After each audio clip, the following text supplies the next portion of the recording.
Boom, hit record. And we're rolling, dude. Hey, you're on Lunch Conversations with Randy and Teddy. It's a good thing Randy's here to keep me on task. Our special guest today is Melissa Hughes. We'll tell you about her again in the event you don't know who she is.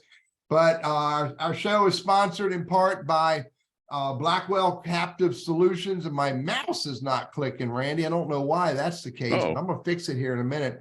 And so we're grateful for Blackwell Captive Solutions being our sponsor up until today. Today is the end of our sponsorship relationship with them. Love them. They're good people. If you want more power and greater transparency on your health plan, if you're self-insured healthcare, you need to have a conversation with Carrie at Blackwell Captive Solutions. BlackwellCaptive.com. And again, we appreciate them sponsoring us. Anybody has another idea of a sponsor that would love to be a part of the show, hook us up. For those who've never met me before, and out of the 12,000 people in the audience, I can see maybe 3 that don't know who I am. I'm Teddy. I run a company called Burriss Consulting. We're social media strategists focused on teaching people how to use LinkedIn as a business tool. Love doing it, but I also love getting together once a week with my good buddy named Randy and bringing in some special cool people to talk with us. And the fact that Randy is looking at me right now tells me he's done all he needs to do. So, buddy, introduce yourself. And not only that, Teddy, I have a new shirt on today. So there you go. Wait, you didn't expense that, did you? Well, no. I knew better than that, but because we have such a special guest on, I wanted to clean up my act a little bit. So I decided to actually invest in some wardrobe. But there you go. So yeah, Randy Wooden with Goodwill Industries, Northwest North Carolina, based here in Winston-Salem, where it's sunshine and gorgeous today. So love that. But yeah, I run our professional center. As you might imagine, I help professionals with their job search, and I've got clients. What is it? Hither and yon? Is that a phrase? Hither and yon. Yeah, I think I read that somewhere in a comic book somewhere. Right? Hither and yon. I have them all over, but mostly here in the Triad. So if maybe you know somebody that's in a search, or maybe you've got a child coming out of college saying, I want to find some work. So in any event, we're free. We're happy to help. Get us, reach out to me and I'll get you on the calendar. But as always, Teddy and I get together on Wednesday and have fun. We learn stuff. And today's no exception. Melissa Hughes rejoins us from Florida, where it's, I understand, also sunny and blazingly hot down there. But Melissa joins us, I think, for the 3rd time. We're going to talk and get geeky and talking about neuroscience 101 and all kinds of brain stuff, how the brain works and neuroplasticity. Teddy, better write that one down. That's neuroplasticity. I don't know how to use a pen. That's a lot of syllables. We'll get into that. But again, Melissa joins us. Teddy, do you want to keep an eye on the chat? Yeah, I'm going to manage chat. If anybody has a question, a thought, an idea, perspective, drop it in chat and I'll bring it up for Melissa and Randy. By the way, this is a smart group of people here. So Melissa said the only people that I'm allowed to have in the audience are people who have a brain between their ears. So I'm going to monitor that and I'll manage it. So that's good. Well, Melissa, again, joins us from Florida. You've a PhD, you've studied, you're a school teacher, I remember from past times on here, but you have a fascination with how the brain works, and you've gone back to study more about that. So again, we'll get into Neuroscience 101, a lot of geeky and fun stuff. Please put your comments and questions in the chat. Teddy will keep an eye on it. But Melissa, if you would, introduce yourself in a little bit more detail. So thank you. It was so good to be back with you two. You are 2 of my favorite humans on the planet. Yeah, I started in a 4th grade classroom, and really that's where my passion for neuroscience started, because I sat down at the end of that first year with my mentor and we did a little bit of a post-mortem and talked about what went well and what didn't go well. And I was that teacher who was going to change the world one child at a time. And I was so passionate and so green. And, that was the first year for the Ohio proficiency test. Okay. I mean, we literally, it was such a big deal, and we created such amount of stress for our kids, and we did nothing but test taking skills and, really drilled into them how important this test is. This test is so important, and you must do your very best, and you must do your very best. We did this for weeks. And then when they come in, after we've completely stressed them out, we said, no, just go in there and just do your best. That's all we ask, is do your best. And what I know now, and I didn't know then, was that that's impossible. You can't do your very best thinking if you're completely stressed out and full of anxiety. So that was kind of my introduction into the neuroscience stuff. And what I have learned since those early days is that we have so much more control over our brain than we ever thought possible. And if you understand how it works and you understand how it quirks, then you can make it work better. Work and work. So you touched on your passion for what you do so we usually ask the why question, but you already got that. So we're going to talk a lot about stuff that I'll call is relatable. Yeah. So if you're thinking, this is going to be some boring biology class where, we're just going to snooze, forget it, because Melissa's got it going on, and we're going to talk stuff that everybody can relate to. And also, I think we're going to look at some, I don't know if they're called case studies, but studies that have shown how this stuff actually plays out in our everyday lives from their neuroscience standpoint. So let's, I guess, unless there's something we've left out, we're ready to get started. Make it happen, man. I think we're rolling, and I mean, good golly, the audience is swelling with anticipation and excitement of what we're going to talk about. 17,000 people in the audience right now. And just remember, you have to be a genius to be on the show. And to be in the audience. So congratulate yourself. You passed the test. So Does that include me? Yeah. Yes, it does, Teddy. You're a genius. Oh, Lord. I'm drinking my genius water today. I'll have you know. So I've been drinking it all morning. And one last sip before we dive in. All right. So Neuroscience 101. Let's hit a couple of high points here. What do you want to talk about? Are there a couple of areas that, when you go out and give talks, that maybe to the general public and not the science field, what are a couple of things that tend to resonate with the audience? Let's start with those. All right. Well, typically when I go speak, I'm not speaking to scientists. And I think that is what makes my content so engaging for folks, because I am a complete geek and I own that unabashedly. But I understand that most people don't like to read research studies and follow multiple regression analysis the way I do. So the good news is I love to do that. I'll do that for you. And I'll just tell you what all that stuff means for us in real life. And I am a terrible person about the chat, but I did just catch somebody said in the chat something about music. And we could do 10 hours on music integration and learning. But I'll just give you a couple nuggets, Jay Edward, so you can feel like you got what you came for today. So there's a ton of information out there. There's a ton of new research. Like the decade of the brain is the 90s, is when we really started to learn a lot about the brain. So back in the 90s, if you think about what was happening, the computer generation was exploding. People were getting cell phones. People were getting, we were using pagers, and we were, Nokia was the big cell phone explosion, right? That thing that could fit into your pocket. But we were also using Walkman to listen to music. And it was the first time that we could literally start to use that technology to just understand what this computer between our ears does.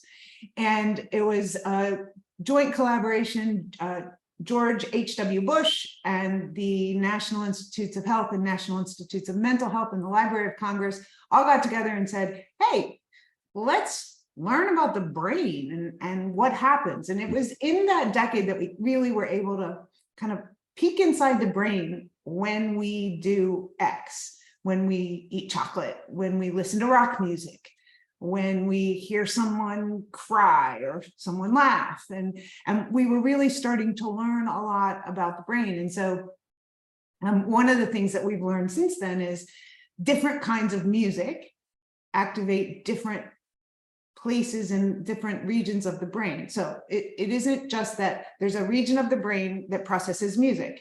Not true. there are different kinds of music that do different things to our brain. So if you think about what kind of music you hear when you go into your local Starbucks, typically it's very ambient music. It is probably not familiar to you. And that is the best kind of music to play when you're trying to brainstorm. Because if you listen to something that's very familiar, then your brain is going to fall into a very familiar activity, right? And if you want to open up new neural pathways, then listening to unfamiliar music is the best way to go for that. But you can go on Spotify now and you can pull up a playlist for concentration or focus or creativity. But one thing I will say about music is it also has a lot to do with what you like. So, there's all kinds of studies out there that say this song is the best song for focus and concentration. Well, not if you hate that song. Like if that's music that absolutely is like fingernails on a chalkboard, then it's going to do the exact opposite for you. So, since the 90s, we've learned a lot about all of those things that, you think about all the stimuli that we take in per second. Like the brain processes 11 million bits of information per second, but consciously we can only process about 40. So how do we decide what 40 get into our conscious awareness and what other 10,900,000 and whatever it is left is filtered out as noise or junk? And there's a little piece of the brain, it sits like right on the back on the top of our brainstem, and it's called the reticular activating system. And that's the part of the brain that decides what we let in to our conscious awareness and what we filter out. Is that like a traffic cop, Melissa? It is. It's like a trap. It's like I call it the brain's bouncer. Think of the bouncer at the nightclub. Who gets in and who's not on the list? And if you're not on the list, you don't get it. But here's the good thing. We get to tell we do it every day. We tell the RAS what we are interested in, what's relevant to us. And then the RAS lets in information that's relevant to us. So it's like, not that if we're looking for opportunities to finish a project or something, and if we're really focused on looking for opportunities, we will find more opportunities. It's not that more opportunities are out there right then, it's that we're consciously aware of more. It's like, have you ever thought about going to buy a car? That sexy little sports car, that red little car. So no, I know that. No, a big truck. But I get you. Yeah, I drive a little red Fiat. So I don't know if that counts as a sexy sports car, but it is red. Okay, whatever your sexy. I got that going for me. But when you go to the dealership and you drive it, and then all of a sudden you see them everywhere. Yeah. Is it because there are more red cars on the road or red trucks on the road? No, it's because you've trained your bouncer to let you become aware of them, more of them around you. So, it's when you start to understand things like that and you go, well, I want my RAS to be aware that I'm looking for X, then you're going to start to see more X, whatever that is. There's a great quote. John Lubbock said, we find mainly what we're looking for. And it's really true, not just in opportunities, but if you just think positive and negative, like if you are looking for good things, you're going to find good things. If you're looking for negative things, you're going to find the negative. So if you get up in the morning and your first thought is, this is going to be a terrible day. It's storming. It's raining. Then you're going to find a million reasons why it's a terrible day. But if you get up in the morning and you say, this is going to be a great day, and the first reason is it's raining and I don't have to water my plants today. The rain did it for me. Look how that's so cool, right? You're going to find more good things. So, yeah. Teddy, there was a comment about AI in there, and I think we can get into that. I know there were a lot of other topics that you wanted to cover today, but the whole AI topic, and I guess, how can computers think for us, or anticipate, and maybe how they influence how we think, and I'm sure there's a lot of that going on. You want to tackle that now, by the way? Is that something you gosh, that's a big one. Just open that up, Randy. Here we go. But I will say this, you know, I played around with ChatGPT and I think that it is another example of our technology. We are getting so smart in the area in technology that that replicates the human brain. That said, I don't think we can fully replicate the human brain, because our brain processes, our mental models of the world are not just based on what we know, but it's also based on our experiences, you know, what we come to that place with, and that's like a lifetime of experiences. And so that's the one piece that I think AI doesn't actually get just yet. So I'm not an AI expert by any stretch, but I can tell you that the brain operates, our mindset, our mental models are not just based on what we know, but also based on where we've been. Mm-hmm. Yeah, what is that, nature or nurture, as far as how we go through life? Is it our upbringing, or is it innate in us? And you want to speak to that at all? Is that something that we can talk about as far as how we make decisions in life and what makes us us? Yeah. Yeah, sure. I mean, see how I wander, Teddy? I've got free reign, and I've got a guest here who can tackle anything. So, and you know what? You could be telling us a fib and we would never know, but you wouldn't do that. You wouldn't do that. No, you know, there are a lot, they've done a lot of studies with twins who have been, you know, who are identical twins at birth, but raised in completely different environments. And you cannot separate environmental factors on neural development. You just cannot. It is such a huge contributor to your neural development, but not just your neural development, but also your value system. So, you know, a lot of what we learn and a lot of the decisions that we make and a lot of, you know, our social networks are based on our value system. I mean, we choose tribes based on people who share our values. So those values are taught. We learn values from our families, from our caregivers, and from a very young age. So a lot of that nurture nature, I think it's both. I think absolutely it's both. But boy, there are some really fascinating twin studies out there. That falls into the AI bucket. We could do 10 hours of that. We could do a 10-hour show on twins. I had a conversation with somebody not too long ago where we were talking about our values, our perspectives, how we think, you know, how what we do. And hey, most people don't know this. I don't know if I've told you this, Melissa. I think Randy knows, but I am number 2 of 15 kids. Oh my goodness. Yeah, actually it was 16. I have a brother that died at a young age. And so, but if you, and Melissa, this is no surprise to you, I'm sure of it, and probably to a lot of our audience members, that they're 15 freaking different people. Sure. And so that whole, when we use that word nurture, a lot of people think nurture is a parental thing. It's not.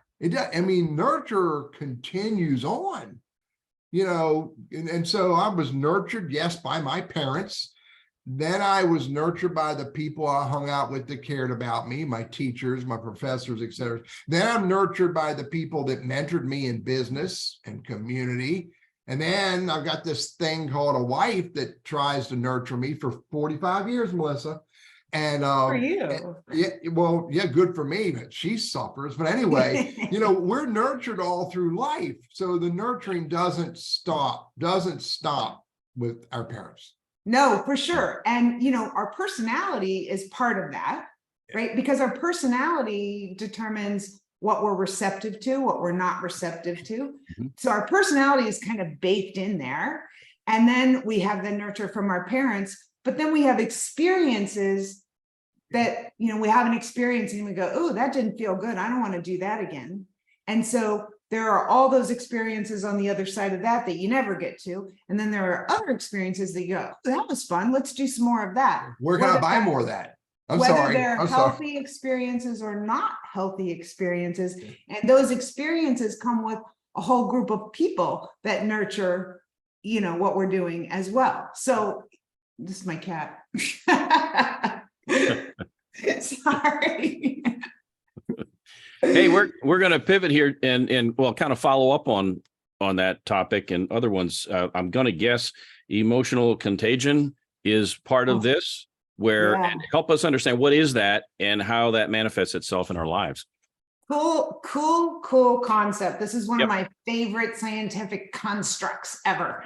So, we learned about emotional contagion when we learned about mirror neurons, and this all happened back in Parma, Italy, by a guy named Burriss, and they were studying monkeys, and they were studying the neural activity in these monkeys between the part of the brain that is responsible for hand-to-mouth movements, right? So they had these electrodes, they had these monkeys all hooked up, and a research assistant came in from lunch one day, and she was carrying an ice cream cone, and she was eating this ice cream cone.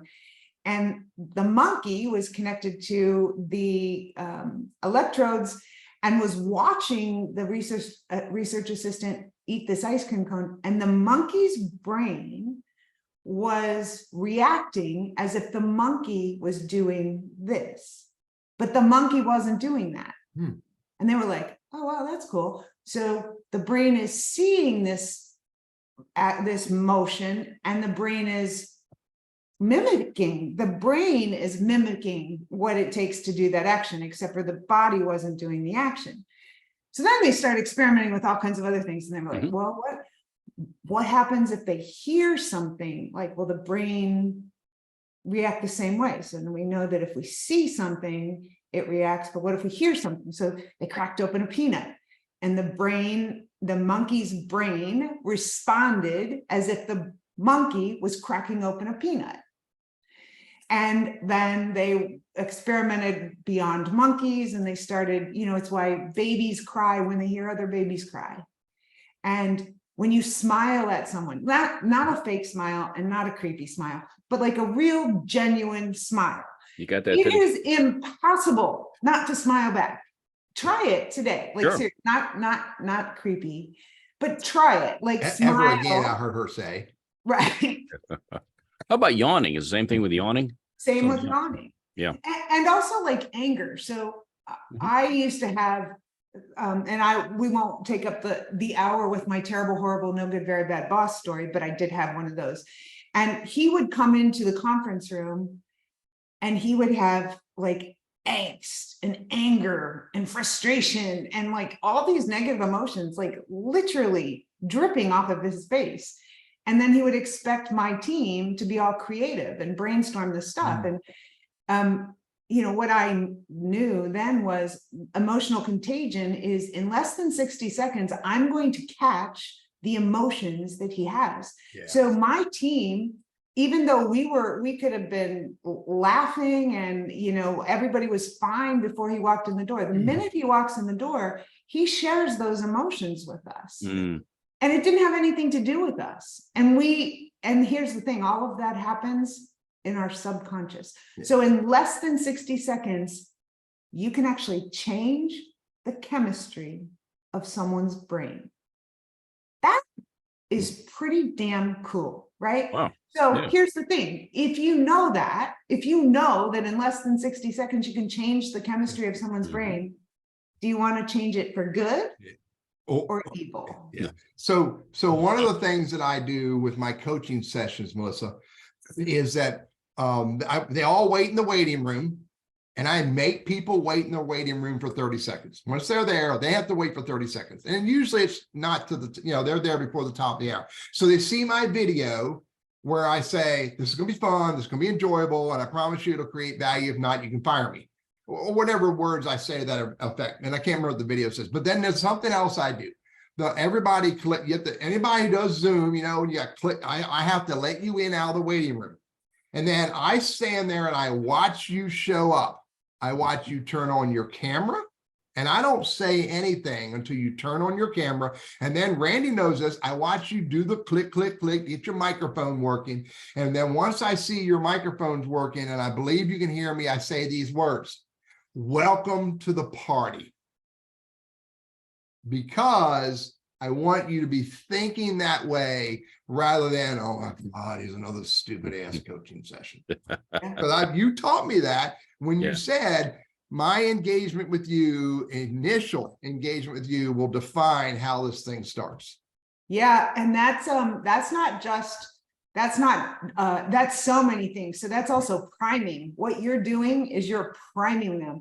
There was a study done. They took these people and they put them in a mall and they gave them a clipboard and they asked for people to answer a few questions and complete this survey. They're, taking a survey. Can you help me, complete the survey? And two groups. One group said, "Sir, would you answer a few questions for me?" The other group, "Sir, do you consider yourself a helpful person? I could use some help." Yeah. Because here's the thing, if you say, "Do you consider yourself to be a helpful person?" Everybody's going to say, yes, yes, yes, of course, I'm a helpful person. Now, once you've done that, you have primed their brain to be in that space, to be helpful. And they've done all kinds of studies. They gave people word games, word puzzles. And one set of words were like very youthful, vibrant words. Another set of words were like elderly, cane, walker, wheelchair. And they watched these people do the word study and walk away from the study. And who do you think walked away like old people? Yeah. Physically, they walked away like old people. Yeah. More so than you. Yeah. Yeah. So I'll wait. Maybe later on, I'll introduce you to Don. He's on here, Melissa. He says that, how does this relate to flirting? He says, when I smile, the response is nothing. And then he repeated the word with exclamation mark, nothing. Doesn't work. We might need to have a conversation with him off the show. Doesn't work for everybody, I guess, huh? So, hey, we've got a couple minutes till the bottom of the hour. We've got some other topics, but if you do have comments or questions for Melissa Hughes, put them in the chat and tell you keep an eye on it. I'll get to Ed in a few minutes. Yep. There's a big topic but maybe you want to cover more about the emotional contagion. I don't know. Is there anything else you wanted to mention in the next couple minutes, you think? There's a lot with emotional contagion. I mean, I guess my message would be just understand that we don't just coexist. We actually share a neural connection. And just understanding that you can change the chemistry of someone else's brain by the way you show up. That when you really understand that, that's powerful stuff, right? And that's not just at work. That's with your partner, with your kids, with your neighbor. 10-year-old grandkid.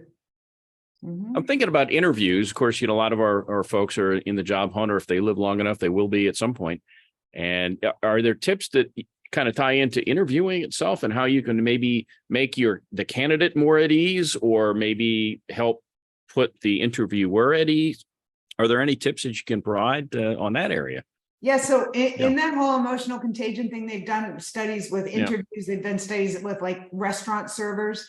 And when you lean in, and again, not creepy, like there's that wall of personal space that you're not really supposed to cross over. But when you lean in, just that little body movement says, I'm interested, tell me more. And you don't even have to say that, your body says that, right? Also, there are a lot of studies in mimicking body language. So if you mimic somebody's body language, and again, it has to be very subtle, but it kind of is a signal that, oh, this person is following me, this person digs me, this person is understanding what I'm saying. So lots of that's a very short answer, but there are a lot of studies out there on. In an interview setting, Randy, one of the ideas that was shared from a body language expert actually shared this with us. Blanca Collum, I think we had her on the show a few years ago.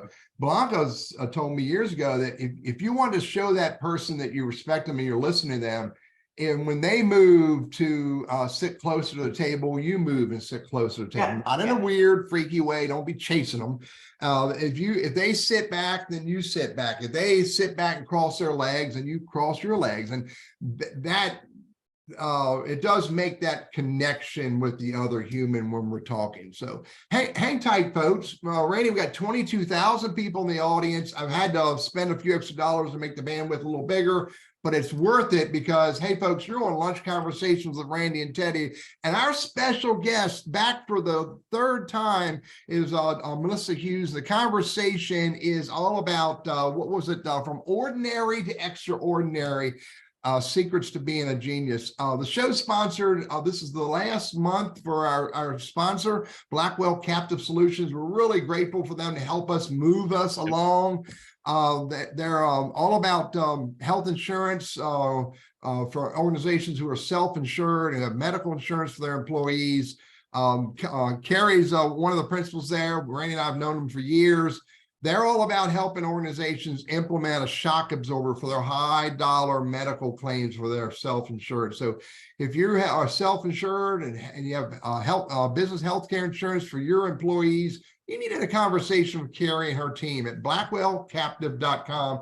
Reach out to them, ask me for their phone number, and I'll hook you up to have a conversation. Again, we're appreciative of them helping us in the first half of 2023. So back to you, Randy. Manage this conversation and pay attention to what Melissa says to you, dude, because she's dropping some nuggets that you can use, man. I'm just saying.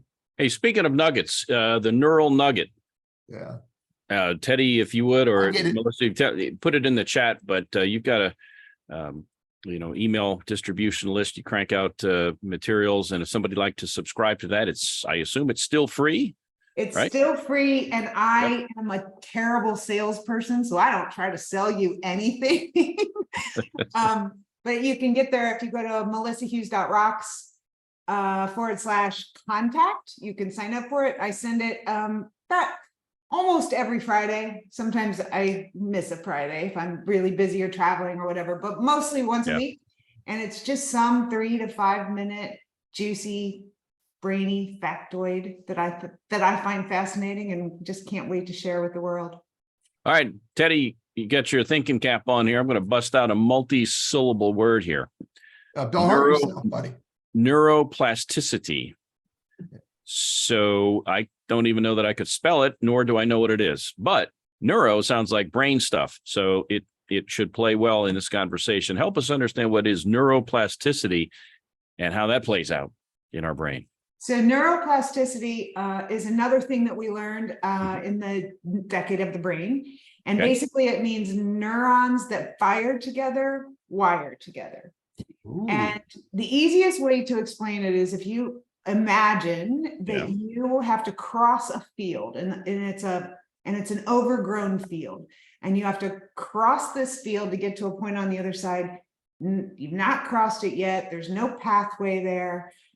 So you cross it, and then the next time you cross it, maybe there's a little bit of a pathway, and the next time, and you do it enough times, and pretty soon the pathway is so defined and so worn that you don't even have to pay attention. You just walk the path, right? Neuroplasticity works the same way. The things that we do for the first time that are brand new, any kind of new learning, there's no neural pathway yet. And so you're kind of creating a neural pathway, and it's just this skinny little thing because you've never done it before. But the next time you do it, it gets a little bit stronger and thicker. And the next time a little bit stronger. And they've done a study with black cab drivers in the UK. And it takes like 5 years to pass this test called the knowledge, which is to me is just very, very intimidating, right? And only about half the people that want to be a black cab driver can be a black cab driver.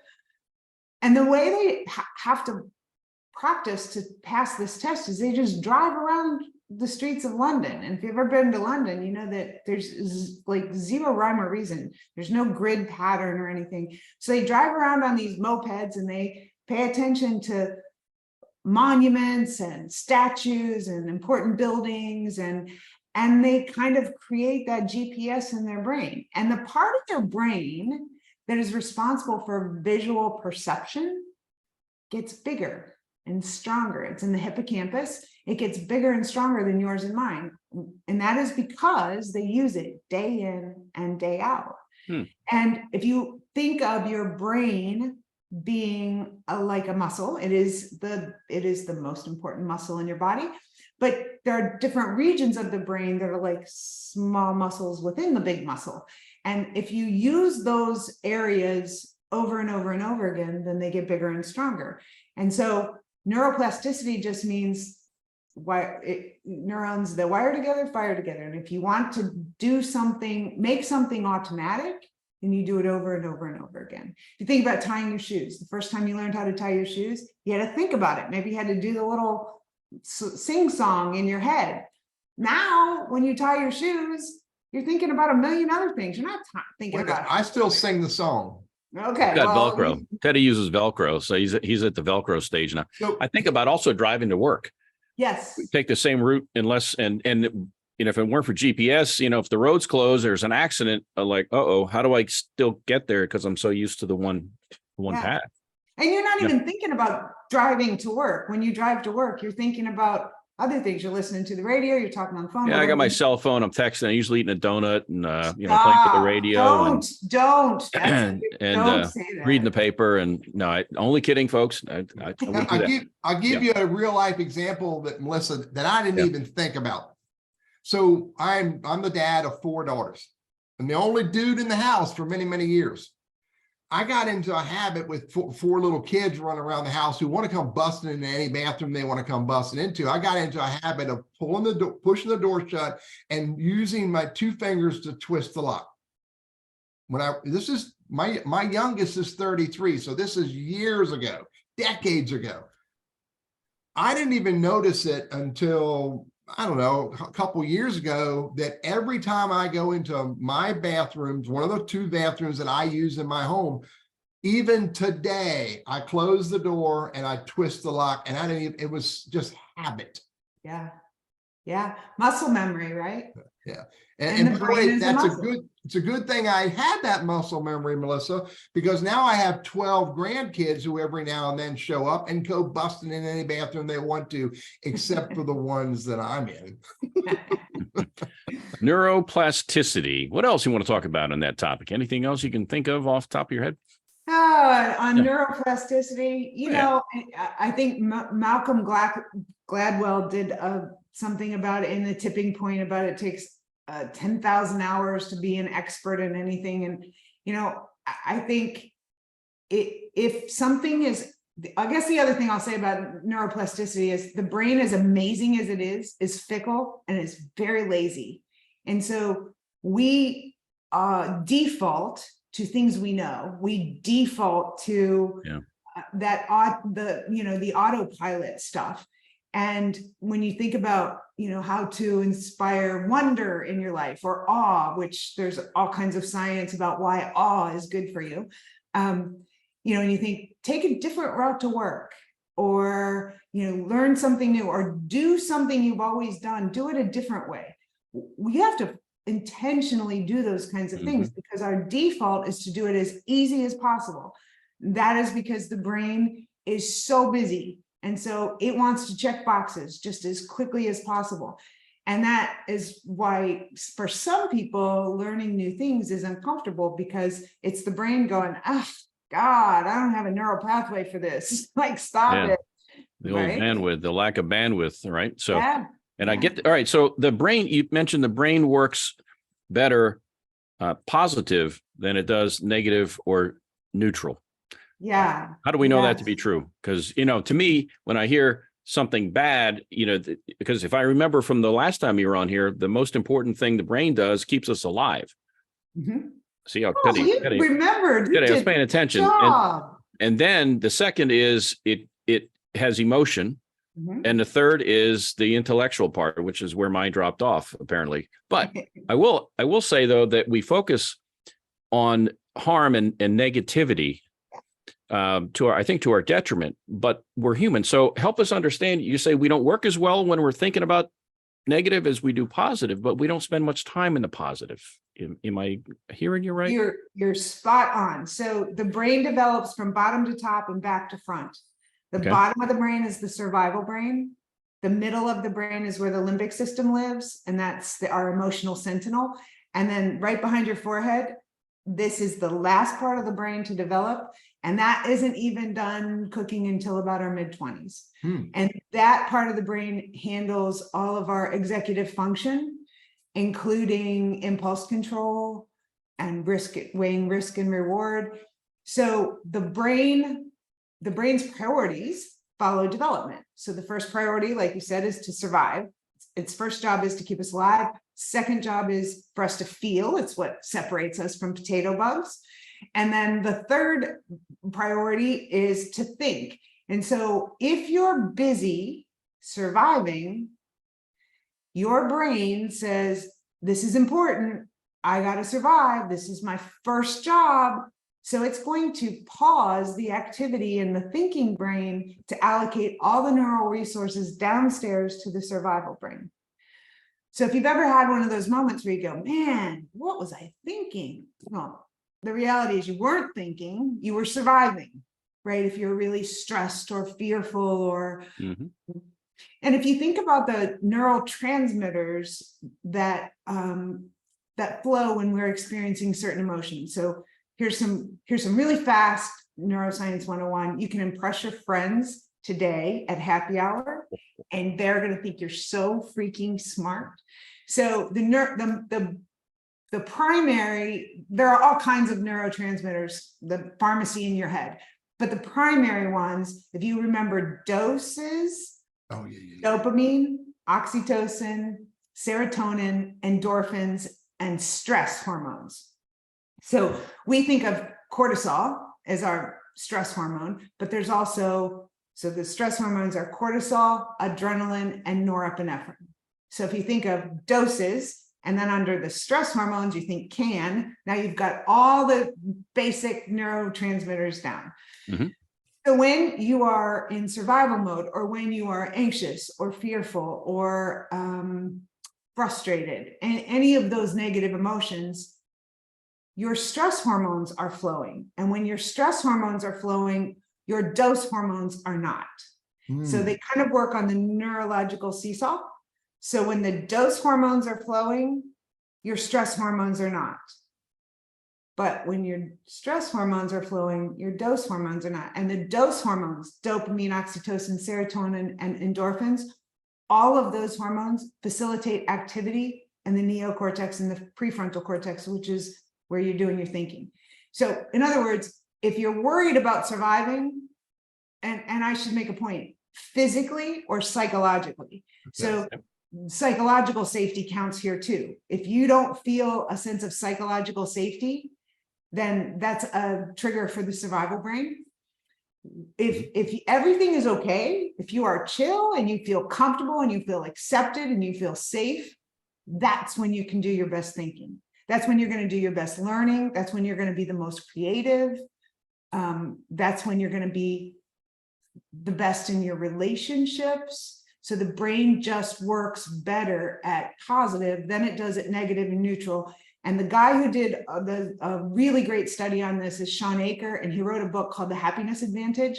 He did all kinds of studies on how happiness impacts not just our own performance, but organizational performance, and how implementing, just putting into practice this idea that we're going to prioritize our emotional health and our happiness, and how that actually translates into organizational culture. It's crazy amazing. It's so cool. But if you're having a bad day, you're going to be dumber that day.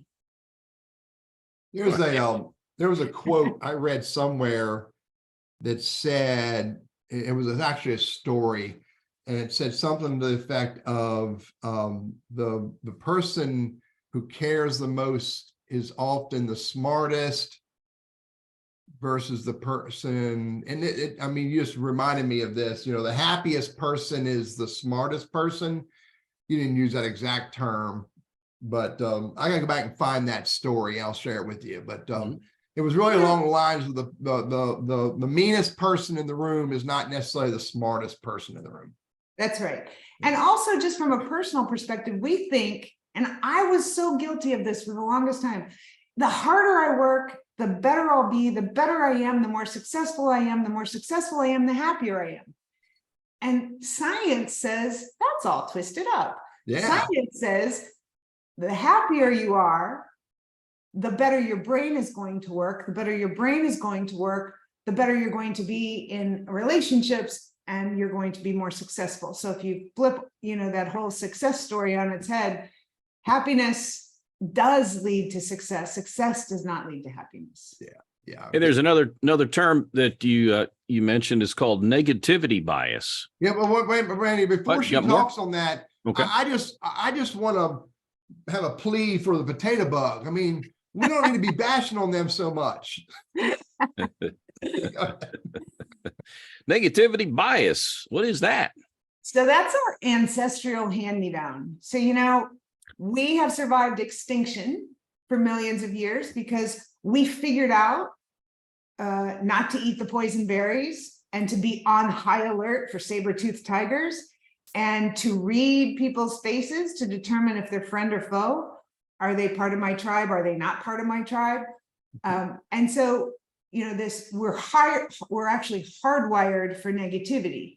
And the only way that we're never going to get rid of that, because that's kind of baked into who we are, but we can understand that. And if you understand that we're hardwired to look for the negative, and it isn't just, and I think this is the important piece, in the caveman days, it was poison berries and saber-toothed tigers. But today, it's not just physical danger, it's also emotional danger. Do we feel accepted? Do we feel like we're part of the team at work? And if we don't feel like we're part of the team at work, well, now the negativity bias is going to kick in and we're going to look for all the reasons why. Mm-hmm. So, confirmation bias is we like to be right. And so we'll look for, evidence to support that which we already believe to be true. And so if we believe that work is not a safe place for us emotionally or psychologically, then we're going to look for reasons to support that. Yeah. And so negativity bias gets to be very, very complicated, and it seeps into all different parts of our lives. And it started as a physical danger thing, but now we know it's very much about our emotional state. So when you think about those days that you're just like, man, nothing has gone right today. How do you break that circle? How do you break that? The brain also really loves patterns. Like, we like to be right and we like patterns. And so if it's one wrong thing after another, even though that's a negative pattern, it's a pattern and we like it. So how do you break that pattern? Is you look for things to be grateful for. You look for the good things. You look for the people that you can say, on your worst day, the best thing you can do is appreciate someone. Yeah. Or on something. Your worst day. Or something. Yeah. If you, on your worst day, if you sit down, like I have notepads in my drawer. And when I am having a terrible day, I pull out a notepad and I go, change the direction of my brain. And the best way to do that is to say thank you to someone. Yeah. So James simple. Just asked at 12:46 before you started this segment here, Melissa, oh my God, he didn't use these words. He said, oh my God, please talk more about happiness leading to success. And you just did. Yeah. I mean, listen, happy people, when you smile, and I've written about this, and I'll, if you go to my blog, you can find it on my blog, and it's about the science behind the smile. When you smile, so many things happen. First of all, you look younger, which is why I choose to smile all the time, because I'm getting old. But you also look more confident. You look more confident. You're more relatable. Mm-hmm. Think about the things you need for success. You need to appear competent, confident, relatable. You need to be able to collaborate with others. When you smile, you put all of those things out, and people like you more when you smile. You're just more likable. So, when you think about happiness and success, and James, if I could recommend one book, I would say go get Sean Akers' book, The Happiness Advantage. It's a little bit, I don't know, maybe 7 or 8 years old now, but he also did a TED Talk. he shares study after study after study that shows you how. So be happy, James. Be happy. Now you're going to make me think of that song all the time. All right. You had to mention that kind of along the same lines about positive reinforcement and the relatable. You mentioned a study with Burt's Bees, the company Burt's. You want to talk about that for a minute?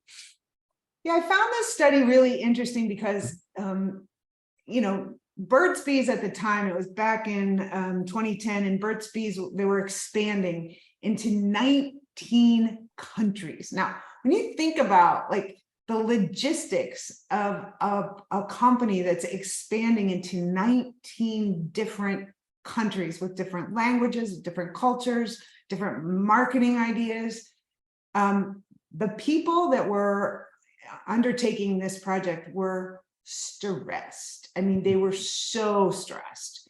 And the CEO at the time, like, saw that. And what he started to realize was the more stressed my people are, the less creative they are, the less productive they are. And we're not communicating the kind of culture that we want this company to express to the world if everybody's walking around with, like, grimacing. And so he understood that the amygdala hijack, and he understood that when stress, an overproduction of stress hormones actually just shuts the thinking brain down. And so what he said was, I am going to send out an email every week and praise someone on my team for something. And he did two things. First of all, he made people feel good. Right? It feels good to get an email from the boss saying, great job. Yeah. The other thing it did was it put his brain in a more positive space.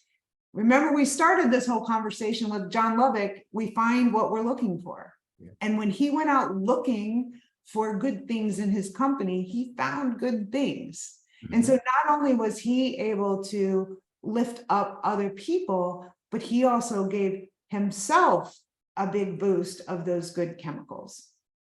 So, I just can't say enough about when we're in a dark, difficult place, whether we're struggling with a project, whether we've faced some kind of disappointment or we failed at something, the best thing we can do is go look for someone else to say, you're doing a great job. It sounds very counterintuitive. It sounds like we would compare ourselves, and we would feel worse about our own misgivings if we're praising someone else for their success, but it works the exact opposite. It lifts us up too. How about that?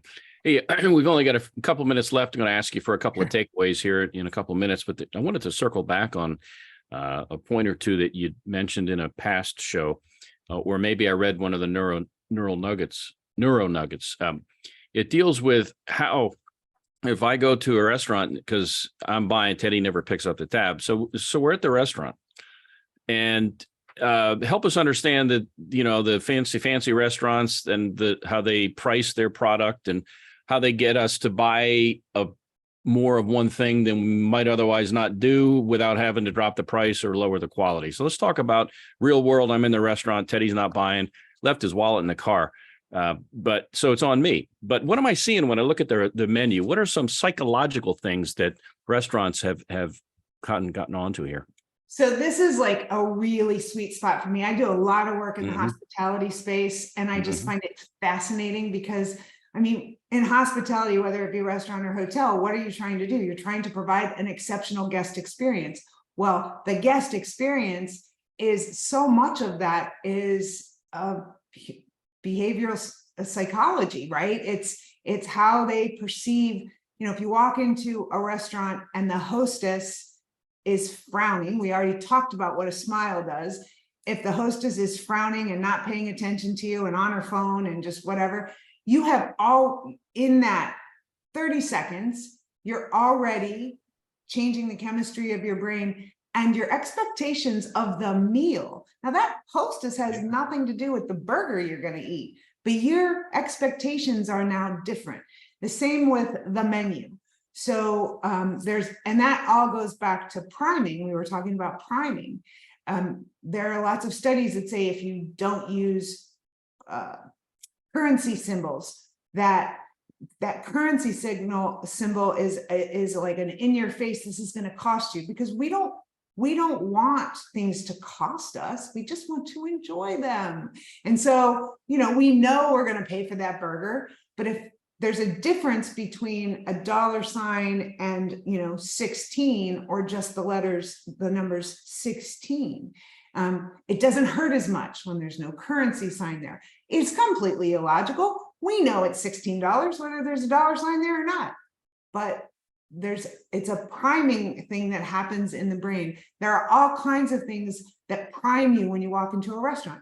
The weight of the menu, the font, the way items are listed on the menu. I've worked with a restaurant group and we did a whole thing on menu engineering, and it's the order of the appetizers. They didn't change anything.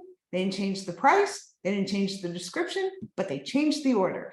And they can actually, you can say, potato skins are our biggest profit item in our appetizers. I want to sell more potato skins. Well, where you list them in the appetizer section makes a difference. And you can sell more potato skins if you put it in the right slot. Top or bottom on that? Top of the list or the bottom? Well, this number 2 on the appetizers list is typically the most popular appetizer that's sold. I got you. Right. We're going to run out of time. We're going to run out of time here, but there's a whole lot of stuff that goes on. And what you just sort of touched on is a conversation I had the other day about Amazon. And when we're shopping and you see Amazon's choice, yes, and it shows a gazillion people that have ordered it and all. Now I feel safer now because other people have already said that it's legit, even though it may not necessarily be, but I think we're wired that way. And if you put chef's favorite next to it, same thing. If it's Amazon's choice or chef's favorite or house specialty, those will sell more. We don't need any evidence. We just believe it to be true.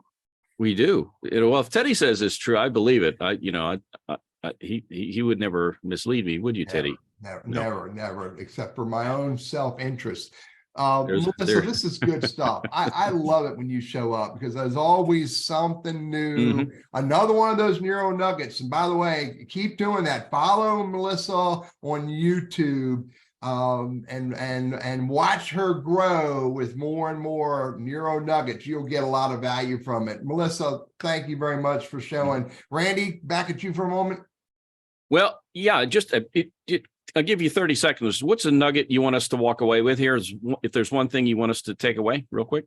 Sign up for my neuro nugget, melissahughes.rocks/contact. It's free. And I just stay in touch with me. Let me know how you like them. Yep. Find you on LinkedIn as well. Teddy put it in the chat area. Next week. Teddy, do you have a quick thought before I mention our guest for next week? No, other than this, we learn by paying attention to other people. So get other people in your life, listen to other people, listen to different perspectives. Look, I love showing up with Melissa and Susan Rooks. I just saw something that she just posted a minute ago. Follow these people, and I promise, follow those special guests that Randy and I have no expense spared to bring to you, and I can promise you that they will help you. How's that? Back at you. Yeah. I like also the different learning styles, man. I'd like to have you back and maybe talk about learning styles and how leaders can, alter their message given the audience and so forth. So there's a lot of turf we can cover. Yeah. Next week, and there's psychology involved here in the policing aspect in our culture. Look at you, man, spinning. You like that? Winston-Salem has a new police chief, William Penn. And William will be our guest next week. We'll talk all about how policing has changed over the years, how technology has impacted it, the psychology that goes on in building relationships with the community. And they're facing issues like everybody. We can't find good people. We can't find enough cops. There's a whole host of things going on. And there's violence in any city of any size as well. So just a whole lot on his plate. So he's going to stop in and try to unpack some of that stuff. And again, William Penn will join us. That'll be next week. And that'll be July. What is that going to be, Teddy? That'll be the 5th, dude. The day July after 5th. Fireworks Day. Perfect. So join us on that date at 11:55 a.m. Teddy, Anything else before we go? Thanks, Melissa. Yeah, Melissa, good to have you on all. here. Thank you to our audience. Thank you to Blackwell Captive Solutions for hanging out with us for 6 months and helping us to be even more successful for our audience, for our special guests and our community. Look up blackwellcaptive.com if you're self-insured. You need to have a conversation with them, and we'll see everybody next week. Take care. Will do. Thank you, Melissa. Bye-bye.